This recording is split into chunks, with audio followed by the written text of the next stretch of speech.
Hello everyone, welcome back to my YouTube channel. इस video में हम लोग नर्सिंग एप्टीट्यूड से रिलेटेड क्वेश्चन देखने वाले हैं और ये वीडियो नंबर 11 है। इसके पहले 10 वीडियो बन चुकी है, तो चैनल पे आप वो 10 वीडियो अगर नहीं देखे हैं तो आप देख सकते हैं। देखिए, जो भी स्टूडेंट बीएससी नर्सिंग के एंट्रेंस एग्जाम देने जा रहे हैं अटल बिहारी वाजपेयी मेडिकल यूनिवर्सिटी, आपका 4 जून को पेपर होने वाला है, तो आप अच्छे से प्रिपरेशन ज़रूर करें। अच्छे से प्रिपरेशन करके जाएँ और 200 में से 140 क्वेश्चन एकदम समझिए सही करने की कोशिश करें। क्वेश्चन तो आपको टोटल अटेम्प्ट करने हैं 200 के 200 क्वेश्चन अटेम्प्ट करने हैं, लेकिन कोशिश ये होनी चाहिए कि 200 में से 140 के ऊपर ही आपके सही होने चाहिए, ताकि गवर्नमेंट कॉलेज से आप बीएससी नर्सिंग 2023 बैच से स्टार्ट करें। तो देखिए, अगर आप पेपर देने जा रहे हैं तो 200 क्वेश्चन पूछे जाएंगे, विदाउट माइनस मार्किंग है, माइनस मार्किंग है नहीं, तो 200 के 200 क्वेश्चन आप अटेम्प्ट करेंगे। और देखिए, इसमें आपका फिजिक्स पूछा जाएगा 40 क्वेश्चन फिजिक्स से, और केमिस्ट्री से 40, बायोलॉजी से 40, नर्सिंग एप्टीट्यूड से भी 40 क्वेश्चन, और आपका इसमें जीके और इंग्लिश मिला के, जीके एंड इंग्लिश मिला के दोनों मिला के 20-20 क्वेश्चन 40 क्वेश्चन आएंगे, तो टोटल 200 क्वेश्चन पूछे जाएंगे। चलिए, इस वीडियो में हम लोग नर्सिंग एप्टीट्यूड से रिलेटेड क्वेश्चन कर लेते हैं। शानदार क्वेश्चन करेंगे, जो 10 वीडियो में करे हैं पिछले 10 वीडियो में, वो भी शानदार क्वेश्चन है। तो देखिए, चलिए क्वेश्चन ये देखिए, ये क्वेश्चन आपको बताना है कि RCH स्टैंड्स फॉर, RCH का आपको फुल फॉर्म बताना है। तो reproductive and child health, option number first he correct हो जाएगा। यहाँ पर रिप्रोडक्टिव चाइल्ड हेल्थ लिखा है, यहाँ पर रिप्रोडक्टिव एंड लगेगा, रिप्रोडक्टिव एंड चाइल्ड हेल्थ, तो ऑप्शन नंबर आपका फर्स्ट ऑप्शन एग्जैक्ट करेक्ट हो जाएगा। नेक्स्ट क्वेश्चन ये देखिए, question the number of death पर 1000 पीपल पर ईयर मीन्स, ये आपका डिफिनीशन ही दिया गया है किसका, दी नंबर ऑफ डेथ पर 1000 पीपल पर ईयर, एक साल में 1000 में जितने डेथ होती है, नंबर ऑफ डेथ, उसको क्या कहते हैं, उसको कहते हैं सी ऑप्शन, डेथ रेट निकालते हैं। तो ये डेथ रेट का डिफिनीशन ही है, अच्छे से देख लीजिए, डेथ रेट का डिफिनीशन ये है। नेक्स्ट क्वेश्चन ये देखिए, examples of life style disease, अब ये भी क्वेश्चन काफ़ी अच्छा है, काफ़ी बार क्वेश्चन पूछा जाता है। Example of life style disease, तो ये देखिए, मलेरिया, चिकनगुनिया, फीवर, ये तो आपके लाइफ स्टाइल डिजीज नहीं है, ये वेक्टर बॉर्न डिजीज है, तो इसमें ऑप्शन नंबर फर्स्ट कैंसर हो जाएगा। कैंसर कैसे होगा, लाइफ स्टाइल डिजीज का मतलब समझ रहे हैं, लाइफ स्टाइल से मतलब अपने लाइफ स्टाइल में वो चीज़ें यूज कर रहे हैं, कोई केमिकल यूज कर रहे हैं, अल्कोहल यूज कर रहे हैं, या फिर टोबैको यूज कर रहे हैं, तो लाइफ स्टाइल में चेंजेस कर रहे हैं ना, अपना फिजियोलॉजिकल चेंजेस में चेंज ला रहे हैं, तो ऑप्शन नंबर आपका फर्स्ट कैंसर डिजीज जो होती है लाइफ स्टाइल डिजीज बोल सकते हैं। Next question, example of communicable disease, इसमें देखिए कौन सा कम्युनिकेबल डिजीज है, एक पर्सन से दूसरे पर्सन में जाती है। हार्ट अटैक एक पर्सन से दूसरे पर्सन में थोड़ी होती है, डायबिटीज़ भी नहीं, ब्लड प्रेशर भी नहीं, तो ऑप्शन नंबर डेंगू देख लीजिए, डेंगू जो है कम्युनिकेबल डिजीज, इस चारों ऑप्शन में करेक्ट है। अच्छा क्वेश्चन है, क्वेश्चन को समझिए और लगाइए, डी ऑप्शन आपका करेक्ट हो जाएगा। Next question, example of tertiary health care, tertiary health care में क्या आता है, मैनेजमेंट आते हैं और सर्जरी आती है, तो ये देख लीजिए, example of tertiary health care में आपका कार्डियक सर्जरी आती है, प्लास्टिक सर्जरी भी आती है, और कैंसर मैनेजमेंट भी आती है, तो option number D all of the above, इनमें से चारों ऑप्शन, फोर्थ ऑप्शन करेक्ट हो जाएगा। टर्सरी हेल्थ केयर में ये सभी आते हैं, तो फोर्थ ऑप्शन आप लगाइए। और नेक्स्ट क्वेश्चन देखिए, NRHM के थ्रू ही तो सभी एंट्रेंस एग्जाम कंडक्ट कराए जाते हैं नर्सिंग के, ज़्यादातर जो यूपी में कराए जाते हैं। तो ये देखिए, नेशनल, आपको इसको फुल फॉर्म बताना है, नेशनल रूरल हेल्थ मिशन या फिर नेशनल रिमोट, ये तो गलत हो जाएगा। ये देखिए, नेशनल एंड, ये भी गलत हो जाएगा, तो इसमें ऑप्शन नंबर फर्स्ट ही करेक्ट हो जाएगा, नेशनल रूरल हेल्थ मिशन, ये आपका NRHM का फुल फॉर्म है। अच्छा क्वेश्चन है, क्वेश्चन आने के चांस हैं, तो देख के आप ज़रूर जाएँ। NRHM का फुल फॉर्म आप देख लीजिए, national rural health mission. Next question, health is a subject, health जो सब्जेक्ट है ये कैसा है, सेंट्रल सब्जेक्ट है, नहीं, ये स्टेट, तो ऑप्शन नंबर बी करेक्ट हो जाएगा, health is a state subject, तो ऑप्शन नंबर बी करेक्ट हो जाएगा।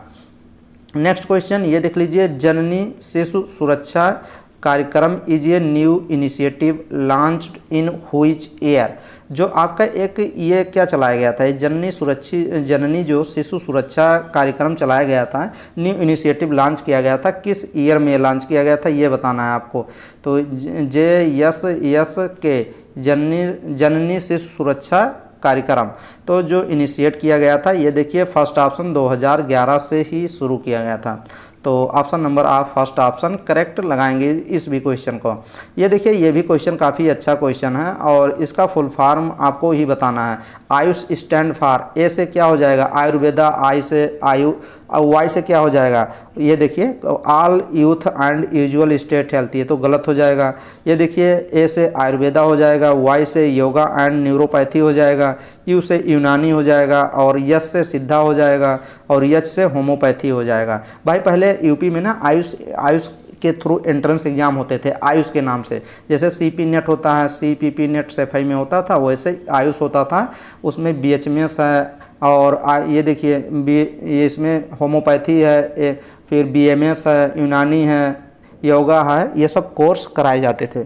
तो वही चीज़ इसमें पूछ रहा है, तो अच्छे से देख लीजिएगा, क्वेश्चन गलत नहीं होने चाहिए। The size of the uterus, ये देख लीजिए यूट्रस की साइज आपको बतानी है।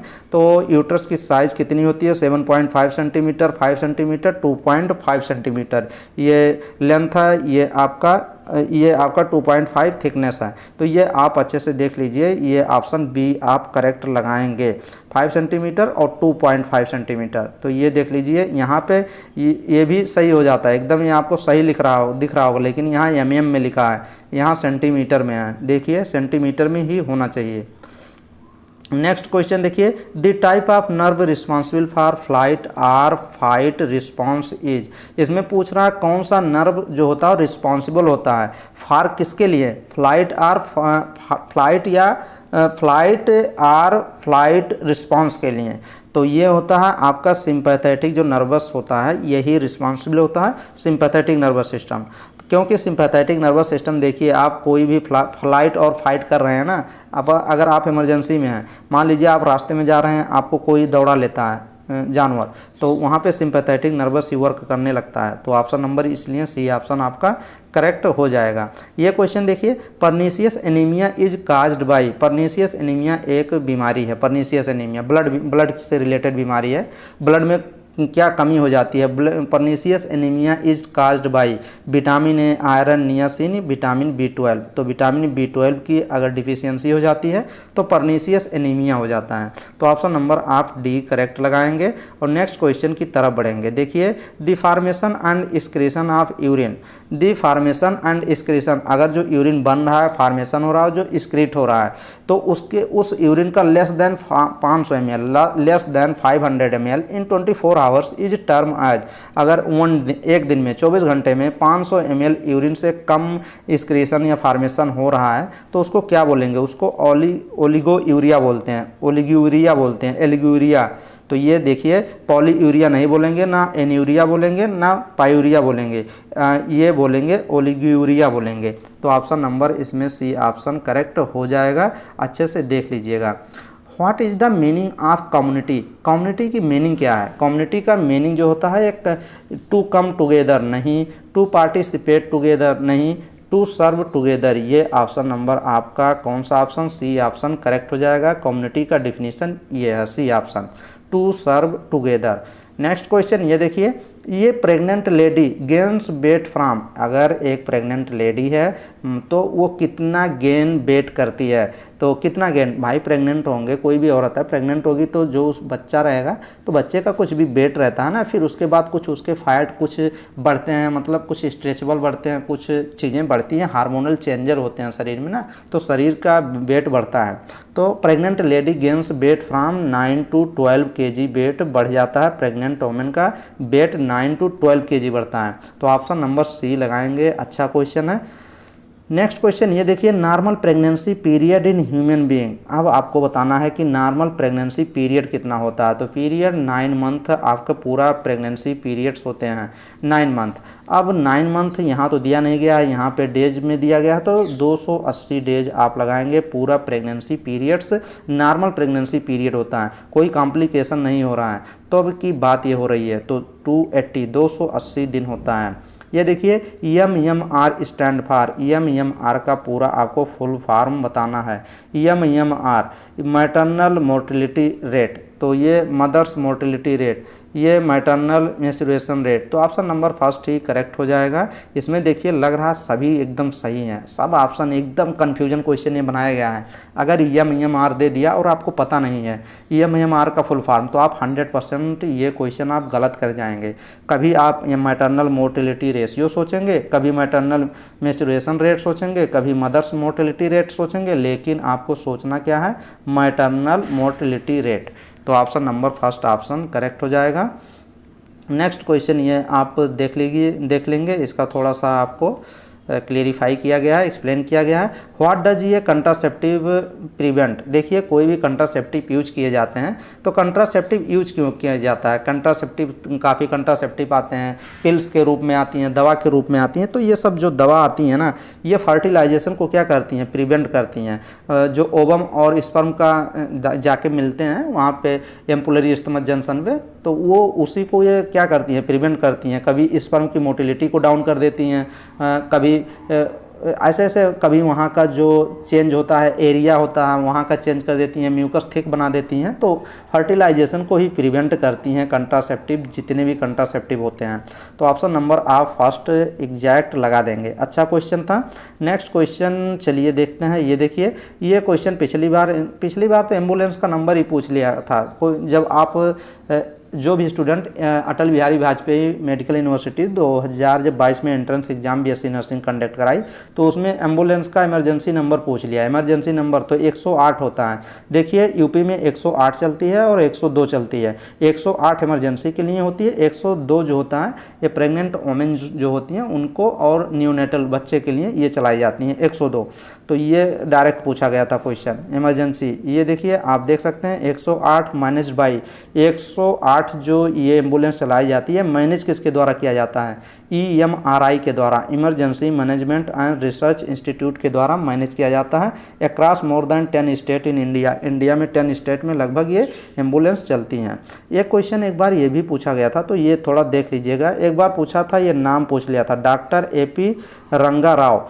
डॉक्टर AP रंगा राव जो थे, ये आप क्रेडिट विथ फर्स्ट कंसेप्चुलाइज, मतलब कंसेप्ट दिए थे कि 108 एम्बुलेंस सर्विसेज इन इंडिया में चलाई जाए। हैविंग स्पेंड 10 ईयर्स, क्योंकि ये 10 ईयर्स वर्क कर चुके थे ना national health services in Britain में वर्क कर रहे थे, हेल्थ से related he learning about emergency system में वर्क कर रहे थे। तो ये क्या चीज़ है, तो यही कंसेप्ट दिए थे। तो क्वेश्चन पूछा था कि ये जो एम्बुलेंस चलाई जाती है इसका कंसेप्ट किसने दिया था, तो AP रंगा राव को आप याद करके चलेंगे। हो सकता है आप पूछ ले, तो क्वेश्चन सही होने चाहिए। ये देखिए 102 और 108 जो एम्बुलेंस चलाए जाते हैं, इसमें आप डिफरेंस थोड़ा सा देख लीजिए।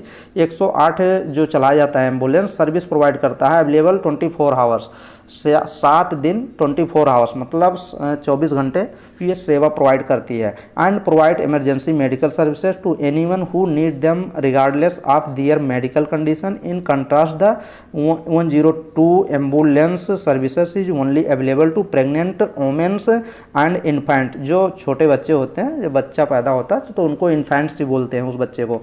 तो ये देखिए कंट्रास्ट 102 एम्बुलेंस जो सर्विस प्रोवाइड करती है केवल प्रेग्नेंट वोमेन एंड इन्फेंट के लिए 102 एम्बुलेंस चलती है। और जो 108 चलती है इमरजेंसी हो गया, कोई भी इमरजेंसी हो गया, वहाँ पे रोड RT हो गया, रोड ट्रैफिक एक्सीडेंट हो गया, और कोई भी आपदा हो गया तो वहाँ पे 108 जाती है। फायर हो गया, कहीं पे कुछ भी लग गया, आग वाग, तो ये चीज़। नेक्स्ट क्वेश्चन ये देखिए, the multi drug therapy EMDT is treatment for. Multi drug therapy कब चलाई जाती है, TB वाले पेशेंट में चलाई जाती है। जिसको ट्यूबरकुलोसिस होता है ना, उसको मल्टी ड्रग थेरेपी दिया जाता है, क्योंकि वो रेजिस्टेंस हो जाता है दवा से ना, तो उसको हाई डोज ड्रग्स प्रोवाइड किए जाते हैं। ये देखिए 108 और 102 एम्बुलेंस यहाँ पे दिया गया है। 108 ये इमरजेंसी के लिए होती है, मेडिकल पुलिस फायर के लिए होती है। 102 एम्बुलेंस ये देख लीजिए प्रेगनेंसी के टाइम, न्यूनेटल या फिर ड्रॉप बैक, तो ये इसके लिए यूज किया जाता है। कोई मेडिकल इमरजेंसी पड़ गया, कोई पुलिस इमरजेंसी पड़ गई, या फायर इमरजेंसी, आग वाग कहीं लग गया, तो 108 कॉल कर सकते हैं आप। 108 102, तो ये चीज़ हो गया। ये क्वेश्चन देखिए, क्वेश्चन ये भी सब पूछे गए हैं। The least case of small pox was reported in the world in. The least case, सबसे कम केस स्मॉल पॉक्स के रिपोर्ट किए गए थे वर्ल्ड में। कब रिपोर्ट किए गए थे ये चीज़ दिया गया है। The world least known case of small pox was reported in Africa. Africa में 1977 में। तो ऑप्शन नंबर आप फर्स्ट लगाएंगे 1977 में। In 1980 the World Health Organization WHO announced the smallpox was wiped out। 1980 में क्या किया WHO ने ये अनाउंस कर दिया कि स्मॉल पॉक्स वाइप्ड आउट हो गया, मतलब ख़त्म हो गया है। The first and only in time in history that infectious disease was declared eliminated from the planet, मतलब धरती से इसको एलिमिनेट कर दिया गया, ख़त्म कर दिया गया है। तो 1980 में ही वर्ल्ड हेल्थ ऑर्गेनाइजेशन ने ये बोल दिया था। तो 1980 में बोला था, लेकिन अगर क्वेश्चन पूछता है कि वर्ल्ड में सबसे कम केसेस स्मॉल पॉक्स के कहाँ रिपोर्ट किए गए थे, तो अफ्रीका में। कब रिपोर्ट किए गए थे, तो 1977 में। जो ये क्वेश्चन पूछ रहा है ये चीज़ मैं बता रहा हूँ। तो चलिए ये देखिए, ये एक टेस्ट किया जाता है, ये भी क्वेश्चन पूछा गया था। सिक टेस्ट किया जाता है। किस में सिक टेस्ट किया जाता है? मेनिंजाइटिस में, डिप्थीरिया में, ये देखिए पोलियोमिलाइटिस में या पर्टूसिस में। तो ये जो सिक टेस्ट किया जाता है, ये टेस्ट किया जाता है किस में? ये डिप्थीरिया में चेक किया जाता है। ये देखिए, this Schick test use to determine whether or not a person is susceptible to diphtheria. ये सिक टेस्ट किया जाता है कि पर्सन को डिप्थीरिया डिजीज है कि नहीं है, उसको कंफर्म करने के लिए। तो ऑप्शन नंबर बी करेक्ट लगाएंगे। ये देखिए, ये भी क्वेश्चन पूछा गया है। Punnett square is used as, जब आप जेनेटिक्स पढ़े होंगे, एनसीईआरटी से पढ़े होंगे या फिर कहीं से और पढ़े होंगे, तो आप पुनेट स्क्वायर वहाँ पर भी पढ़े होंगे। पुनेट स्क्वायर यूज्ड किया जाता है finding genotype of offspring, offspring के जीनोटाइप को निकालने के लिए, फाइंड करने के लिए, या फिर स्टैटिकल एनालिसिस के लिए, या फिर काई स्क्वायर कैलकुलेशन के लिए, या फिर प्रिवलेंस कैलकुलेशन के लिए।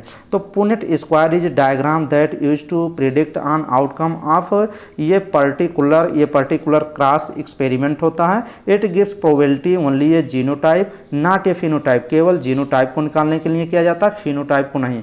It is summary of every possible combination one maternal alleles with one paternal alleles, एक मैटरनल एलिल एक paternal alleles for each genes being sudden in the cross. तो option number आप फर्स्ट लगाएंगे। Punnett square use किया जाता है finding genotype of offspring, जो बच्चे होते हैं उनके जीनोटाइप को फाइंड करने के लिए। तो फर्स्ट ऑप्शन आपका करेक्ट हो जाएगा। नेक्स्ट क्वेश्चन ये देखिए, human milk is rich in all except, जो ह्यूमन मिल्क होता है उसमें ह्यूमन मिल्क में रिच होते हैं एक्सेप्ट किसको छोड़ के? तो ह्यूमन मिल्क में विटामिन ए भी मिलेगा और आयरन कौन सा मिलेगा? ये देखिए, आपका आयरन नहीं मिलता है, विटामिन सी और विटामिन ई मिलते हैं। Milk rich in all except iron, iron को छोड़ के सब कुछ मिलेगा। तो कौन सा ऑप्शन लगाएंगे? Human milk rich in all, सब चीज़ मिलेंगे एक्सेप्ट किसको छोड़ के? तो ह्यूमन मिल्क में आयरन नहीं होता है। तो आप सी ऑप्शन करेक्ट लगाएंगे। नेक्स्ट क्वेश्चन ये देखिए, ये भी क्वेश्चन अच्छा ही क्वेश्चन है। The most common cause of blindness in India, जो मोस्ट कॉमन काज है, क्या कारण है कि इंडिया में सबसे अधिक ब्लाइंडनेस? ये देखिए, most common cause blindness in India में जो ब्लाइंडनेस पर्सन है, मोस्ट कॉमन क्या है? कैटरेक्ट है, ट्राइकोमा है, या फिर विटामिन डिफिशियंसी है, या रिफ्रैक्टिव क्रॉस है। तो देखिए यहाँ पे आपका एक्सप्लेनेशन में दिया गया है cause of blindness in India 2001 से 2002। कैटरेक्ट का जो रोल है ब्लाइंडनेस में वो 62.6% है, तो सबसे अधिक कैटरेक्ट का ही रोल है। फिर उसके बाद रिफ्रैक्टिव इंडेक्स का है, फिर ग्लूकोमा है। तो कैटरेक्ट ऑप्शन नंबर इसमें आपका फर्स्ट ऑप्शन करेक्ट हो जाएगा। कैटरेक्ट में क्या होती है ना, कुछ चीज़ें उसमें आँख में प्रॉब्लम होने लगती हैं, जो पर्दा होता है ना उस पर छींटा पड़ने लगती है, तो कुछ चीज़ें हैं उसमें, आँख की चीज़ें हैं कैटरेक्ट। तो ये ऑप्शन नंबर फर्स्ट करेक्ट हो जाएगा। ये देखिए, इस क्वेश्चन में 2 क्वेश्चन आपको मिलेगा। 2 क्वेश्चन आप कैसे ढूंढेंगे इस क्वेश्चन में? देखिए मैं आपको बताता हूँ ना। आशा, पहला क्वेश्चन तो यही आपको पता होना चाहिए कि आशा का फुल फॉर्म क्या होता है। तो ये देखिए, आशा क्या होती हैं? आशा जो आप ग्रामीण में जो विलेज लेवल पे हेल्थ वर्कर होती हैं ना, वो आशा होती हैं। तो आशा का फुल फॉर्म पहले देख लीजिए, एक्रीडेटेड सोशल हेल्थ एक्टिविस्ट। ये आप आशा का फुल फॉर्म है, क्वेश्चन पूछा गया है कि आशा का फुल फॉर्म क्या है? Accredited social health activist worker works. जो वर्कर, आशा वर्कर जो होती हैं वो अपना काम कहाँ करती हैं? वर्क्स कहाँ करती हैं?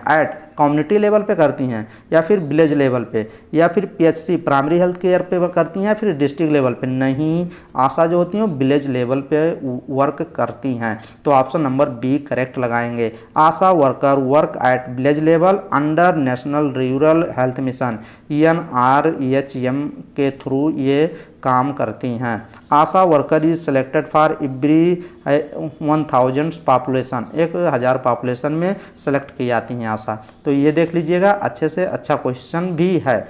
JSY स्टैंड फॉर, आपको JSY का फुल फॉर्म बताना है। हॉस्पिटल में जब वर्क करेंगे, बच्चा पैदा होता है ना, तब JSY कराना पड़ता है। JSY है क्या? JSY जननी सुरक्षा योजना कार्यक्रम चलाया जाता है, प्रधानमंत्री के द्वारा चलाए गए कार्यक्रम है जननी सुरक्षा योजना। JSY का आपको फॉर्म भरना पड़ता है हॉस्पिटल में, फिर कुछ सुविधाएं मिलती हैं। तो JSY स्टैंड फॉर जननी सुरक्षा योजना। ऑप्शन नंबर इसमें कौन सा लगाएंगे? C option. यहाँ जननी सोशल योजना दे रहा है, नहीं। यहाँ पे जन सूची योजना, नहीं। यहाँ पे जन सुलभ शौचालय योजना। तो ये आप देखिए जच्चा बच्चा के लिए होता है जननी सुरक्षा योजना। ऑप्शन नंबर सी करेक्ट लगाएंगे।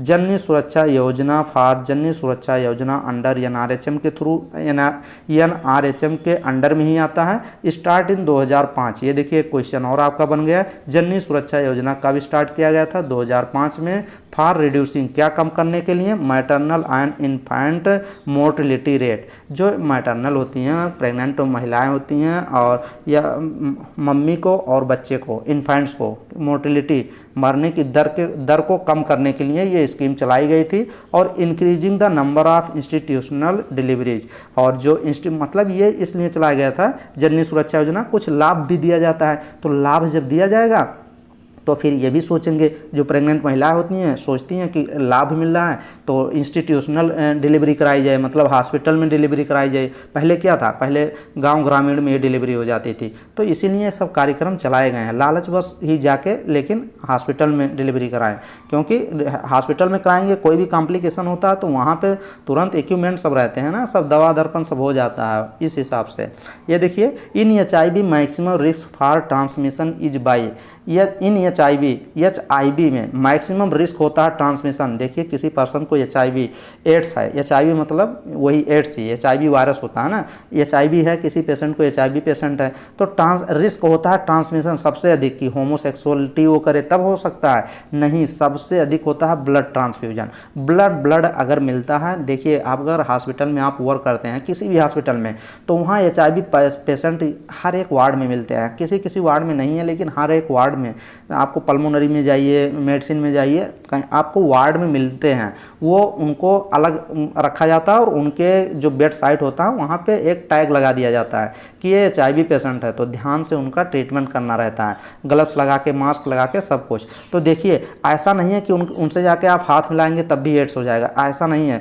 जब तक ब्लड का ट्रांसफ्यूजन नहीं होगा, मान लीजिए मैं उनकी ट्रीटमेंट करने गया, निडिल लगाया, कोई भी इंजेक्शन दिया और वो निडिल जब चुभ जाएगी, मुझे भी चुभ जाए वही निडिल, कोई भी हो, तो फिर ब्लड का मिलन होना चाहिए। कहने का मतलब यह है, तभी जल्दी पॉसिबल होता है कि तुरंत उसको हो ही जाता है। मैंने तो देखा है 1-2 केस ना कि डॉक्टर्स को निडिल लग गए हैं, सब टेस्ट होते हैं, फटाफट सब टेस्ट होते हैं, फिर काफ़ी कॉम्प्लिकेशन चीज़ें हुए ये सब।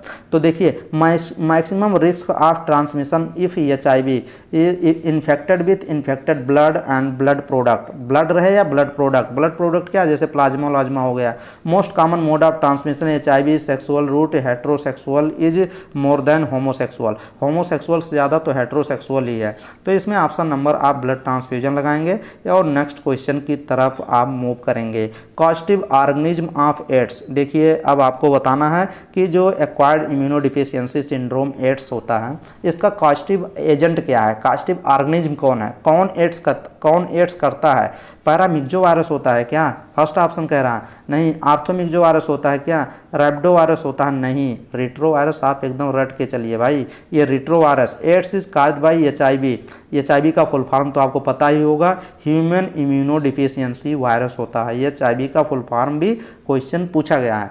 HIV is retrovirus that primarily infected component of human immune system such as CD4 T cells और microphages and dendritic cells. It directly and indirectly destroy CD4 T cell. HIV patient जो होते हैं, HIV जिसको हो जाता है, question पूछा गया है कि क्या नष्ट होती है, तो हेल्पर टी सेल्स नष्ट होने लगती हैं, जो हेल्प करती हैं, जो WBC सेल्स होती है ना, वो हेल्प करती हैं, तो वो नष्ट होने लगती हैं। Universal immunization programme was started in, ये भी क्वेश्चन देख लीजिए, अच्छा क्वेश्चन है। जो इम्यूनाइजेशन प्रोग्राम चालू किया गया था, यूनिवर्सल इम्यूनाइजेशन प्रोग्राम, वो स्टार्ट कब किया गया था? 1947 में, 1978 में, 1985 या 1992 में?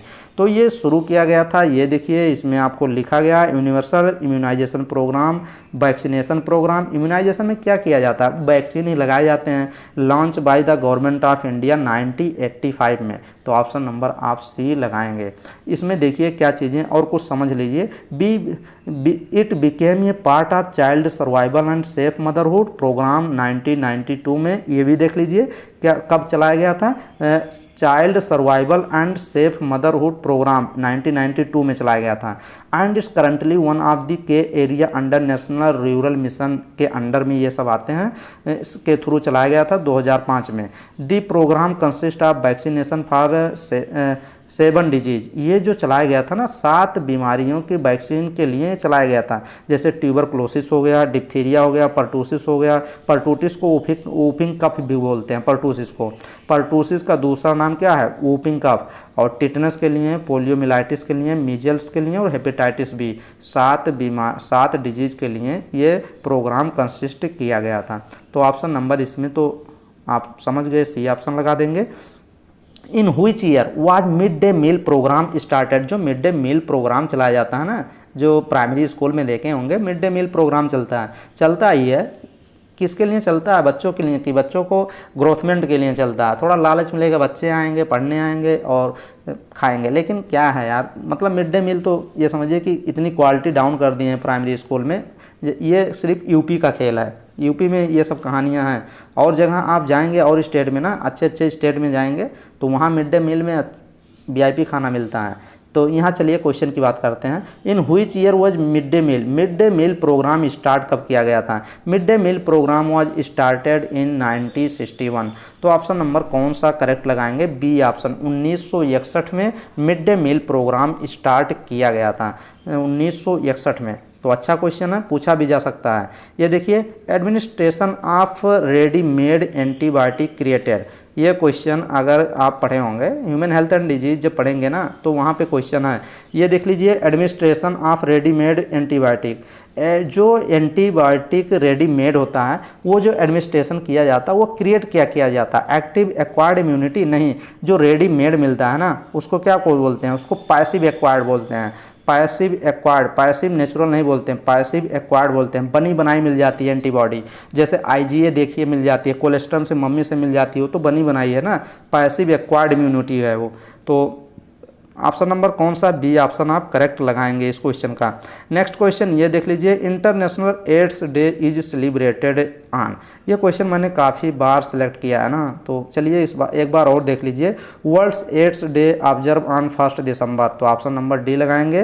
ये डेडिकेटेड इन राइजिंग अवेयरनेस, ये जो प्रोग्राम हर साल मनाया जाता है 1 दिसंबर को, एड्स डे प्रोग्राम सेलिब्रेट किया जाता है। क्यों सेलिब्रेट किया जाता है? ये सेलिब्रेट इसलिए किया जाता है कि अवेयरनेस हो, सबके अंदर अवेयरनेस जगे। AIDS pandemic caused by the spread of HIV infection, उसके बारे में बताया जाता है, कैसे इससे बच सकते हैं। तो वो सब चीज़ें इसलिए सेलिब्रेट किया जाता है। तो अच्छी ही बात है, क्योंकि जानलेवा ही बीमारी है। इसको आप मतलब इस बीमारी को, एड्स को ना, आप कि मतलब कहते नहीं है, सही नहीं कर सकते इसको, सिर्फ थोड़ा सा मतलब अपनी ज़िंदगी को बढ़ा सकते हैं, लाइफ को, लेकिन मरना तो फिक्स है और टाइम के पहले ही। देखिए, who is the father of epidemiology, epidemiology के पिता किसको बोला जाता है? फादर्स कौन है एपिडेमियोलॉजी के? तो देखिए, Jon Snow is the father of epidemiology, तो ये देखिए फर्स्ट ऑप्शन में ही है, जॉन स्नो।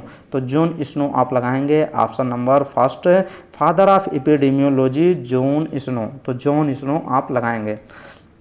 नेक्स्ट क्वेश्चन ये देखिए, the most common cause of maternal mortality in India. India में जो मैटरनल मोर्टिलिटी की मृत्यु होती है, मैटरनल की मोर्टिलिटी जो होती है, मैटरनल मोर्टिलिटी तो जो डेथ होता है ये किस वजह से सबसे अधिक होता है? तो ये देखिए, ऑब्स्टेट्रिकल हेमरेज की वजह से 38% मैटरनल मोर्टिलिटी होती है। एनीमिया जो एक बीमारी है इससे 19% है। तो इस सेप्सिस में 11% है। तो देखिए मैटरनल मोर्टिलिटी क्यों होती है? क्योंकि ऑब्स्टेट्रिकल हेमरेज होने लगते हैं जब डिलीवरी होती है ना, तो ज़्यादातर ब्लीडिंग होने लगती है, उसी को हेमरेज बोलते हैं ना, ब्लीडिंग को। तो ये देखिए, अबॉर्शन से सबसे अधिक मोस्ट कॉमन काज है मैटरनल मोर्टिलिटी का एनीमिया, ऑब्स्टेट्रिकल लेबर तो नहीं, ऑब्स्टेट्रिकल हैमरेज। तो ऑप्शन नंबर इसमें फर्स्ट ऑप्शन करेक्ट हो जाएगा। ब्लीडिंग इतना अधिक हो जाता है कि लॉस हो जाता है कि फिर प्रॉब्लम कॉम्प्लिकेशन होने लगते हैं, बीपी में प्रॉब्लम होती है, फिर उसके बाद जानलेवा ही है। ये देखिए लाइव वैक्सीन क्वेश्चन डायरेक्ट पूछता है कि 4 ऑप्शन देता है, उसमें पूछता है कौन इसमें लाइव वैक्सीन है। तो BCG जो होती है ये BCG लाइव एटीन्यूएटेड वैक्सीन होती है। और BCG किस बीमारी में लगाई जाती है? टीबी में, ट्यूबरक्लोसिस पेशेंट में लगाई जाती है। और BCG ऐसा नहीं है कि टीबी रहेगा तभी लगेगा, ये पहले भी लगा दिया जाता है।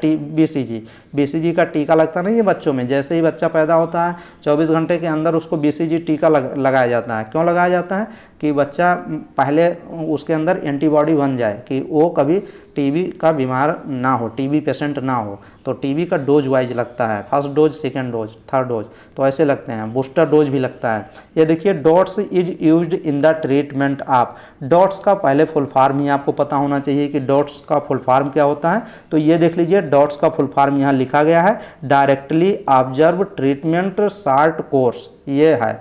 तो ये पूरा फुल फॉर्म है, directly observe treatment short course, मतलब ये है।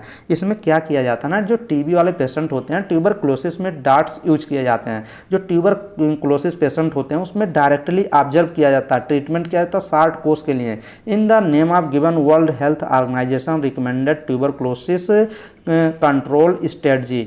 तो ये ट्यूबरक्लोसिस कंट्रोल स्ट्रेटजी के लिए डॉट्स चलाया गया था। तो ये किस में चला जाता है? टीबी में चला जाता है, ट्यूबरक्लोसिस में, लेप्रोसी, फाइलेरिया, मलेरिया में नहीं। तो ये आपको हो गया। नेक्स्ट क्वेश्चन ये देखिए, what is the normal pulse rate of newborn. जो बच्चा पैदा होता है उसको न्यूबॉर्न चाइल्ड ही बोलते हैं, न्यूबॉर्न बोलते हैं। अब न्यूबॉर्न का आपको क्या बताना है? पल्स रेट बताना है कि कितना होगा। तो देखिए, न्यूबॉर्न का 130 पर मिनट होता है, 110 और 140, 120। तो इसमें ऑप्शन नंबर 140 लगाएंगे। देखिए 140, 120 से लेके 140, 140 आप ऑप्शन नंबर फर्स्ट ही करेक्ट लगाएंगे। नेक्स्ट क्वेश्चन देखिए, नॉर्मल बीपी कितना होता है एट बर्थ? जैसे ही बच्चा पैदा होता है अगर नॉर्मल बीपी ब्लड प्रेशर अगर देखा जाए तो कितना होता है? तो बच्चों में ही तो कम ही होता है। ये देखिए 80/50 mmHg होता है। तो 80 जो होता है वो सिस्टोलिक होता है, 50 क्या होता है? डायसिस्टोलिक होता है। एक बार मैंने क्वेश्चन कराया था, उसमें लिखा था 120/80 एडल्ट की बात करता है, एम ऑफ Hg। तो इसमें बच्चों ने मैंने टिक लगा दिया था, वो 120 उसमें कुछ था, 180 था, तो मैंने देखा नहीं लगा दिया, लेकिन एक्सप्लेन किया था अच्छे से। बहुत कमेंट आए थे। गलती तो सब पकड़ते हैं और एप्रिसिएशन कोई नहीं करता। अगर ये तो खेल है सभी का, ये तो चल ही रहा है, तो वही चीज़ें हैं। What is the normal pulse rate to infant? ये देखिए नॉर्मल रेंज आ गया कि कितना रेंज होता है। तो देखिए 120 से लेके 160 पर मिनट आप लगाएंगे। What is the normal pulse rate infants? अगर बच्चों में पूछा जाए कि नॉर्मल पल्स रेट कितना होता है तो 120 से लेके 160 पर मिनट आपको ऑप्शन में मिलेगा ही मिलेगा। तो ऑप्शन नंबर इस क्वेश्चन का फर्स्ट ऑप्शन करेक्ट हो जाएगा। ये देखिए NICU का स्टैंड फॉर, अगर NICU पूछ लिया ना कि इसका फुल फॉर्म क्या होता है तो ये समझिए कि 80% स्टूडेंट गलत ही लगा देंगे, क्योंकि इतना सटीक आंसर देता है ना कि वहाँ पे कन्फ्यूजन हो जाता है कि कौन सा ऑप्शन हम लगाएं। जैसे देखिए फर्स्ट ऑप्शन पढ़िए, N से न्यूबॉर्न, I से इंटेंसिव और केयर यूनिट। अब यहाँ पे न्यूबॉर्न इंटेंसिव केयर यूनिट यही ज़्यादातर स्टूडेंट लगाते हैं। और नियोनेटल इंटरमीडिएट केयर, इंटरमीडिएट तो मान लो आप काट देना है, इंटरमीडिएट है ही नहीं। इंटेंसिव आपका जरूर आएगा, तो इंटेंसिव आप फर्स्ट या सेकंड ऑप्शन में एक आप लगाइए, कौन सा आप लगाते हैं। तो मैं तो बी लगाऊंगा, क्योंकि नियोनेटल होता है, नियोनेटल इंटेंसिव केयर यूनिट बोला जाता है। NICU, SNCU, PICU, ये जब आप मेडिकल कॉलेज में जाएंगे, हॉस्पिटल हॉस्पिटल में जाएंगे, बड़े बड़े हॉस्पिटल में, तो वहाँ NICU, SNCU, PICU, ये PD वार्ड है, पूरा बच्चों का वार्ड है। तो इसमें ऑप्शन नंबर आप B ऑप्शन करेक्ट लगाएंगे। नेक्स्ट क्वेश्चन हम लोग, इतने ही क्वेश्चन था इस स्लाइड में, तो नेक्स्ट और हम लोग नेक्स्ट वीडियो में करेंगे, 12th नंबर लेके आएंगे। तो 11th वीडियो हम लोग कर चुके हैं। तो चलिए यूट्यूब एक बार ओपन कर लीजिए और चैनल के मेरा नेम सर्च करिए, आपको कुछ चीज़ें बताते हैं।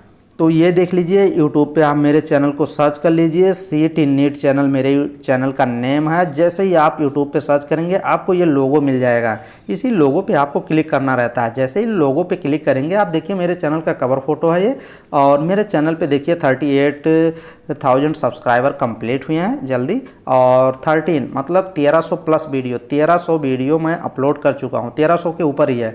डायरेक्ट यहाँ अब आएगा 1.4 आएगा, 1400 आएगा, तो 1350 के लगभग वीडियो मैं अपलोड कर चुका हूँ। काफ़ी संख्या वीडियो है, नंबर तो बहुत अधिक है।